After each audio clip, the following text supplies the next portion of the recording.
Let's talk Phillies baseball. Off to a nice little start. Front office insight presented by Sage. We welcome in the Phillies vice president and general manager, Preston Mattingly. Preston, it's Brian Kenny. Great to have you back on the show. Thank you so much for coming on. Thanks, Brian. Good to be on. Good to be back here. So Zack Wheeler goes today. We talked about our top 10 right now show. The Shredder, our proprietary metrics, had him #1 in the game. I am interested. You guys signed him to an extension before last year. It was age 35, 36, and 37 that you're getting him for. What gives you the confidence to do that? I think getting to be around Zack on a daily basis, we see the way he prepares, the way he trains, and obviously the stuff has held throughout his career.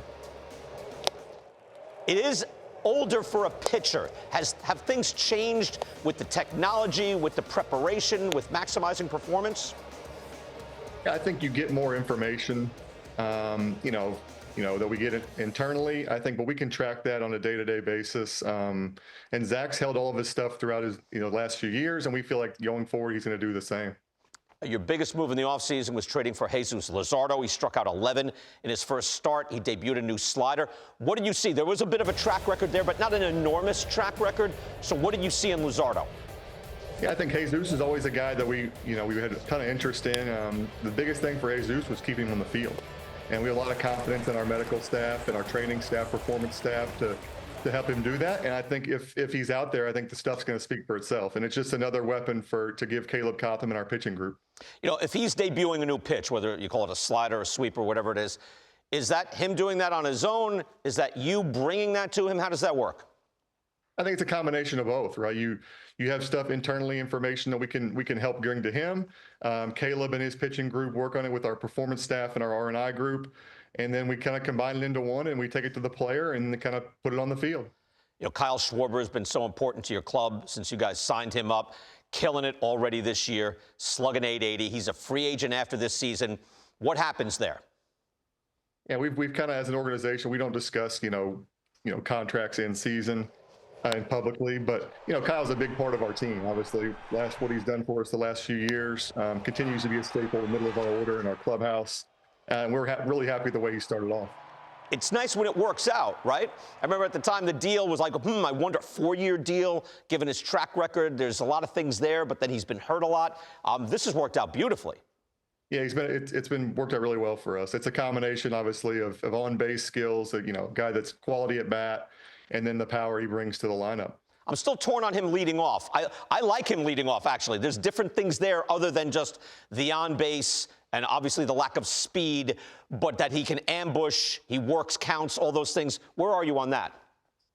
Yeah, I think we've toyed with a few different things. We've had Trey leading off versus lefties. Obviously, he's a little bit banged up, but and then Kyle's been a leadoff spot as well. I think the one thing it does do to opposing pitchers, it strikes a fear, from pitch one. I mean, you have to be, locate the ball where you want it and get into spots, because if not, obviously Kyle can hit the ball out of the ballpark.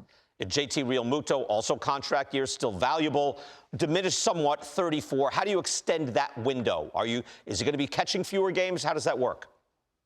I think we're still, JT's a guy that loves to, obviously, if I think we've let him, he'd catch 162, but we're trying to manage him to keep him fresh throughout the year and hopefully into the postseason. And I think JT's value, I know you mentioned diminished, and we don't see it that way. We think like he brings a lot of value, not only with his triple slash and the performance, but also in the clubhouse, and then the way he handles our pitching staff's been tremendous. Andrew Painter, 2 years gone from Tommy John. What's his timeline to come back?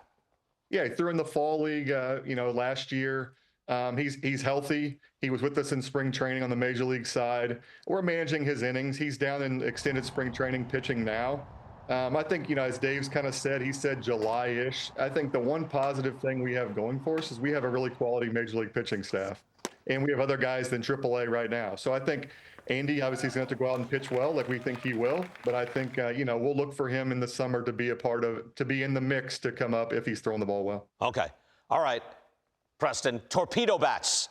It's the big thing of the week. We saw Alec Boehm have some version of it the other day. Where are you on that? Yeah, I think it's like, obviously it's been very public, and I think a lot of guys have been using these, in the offseason. A lot of our guys try them in the offseason. They have them now.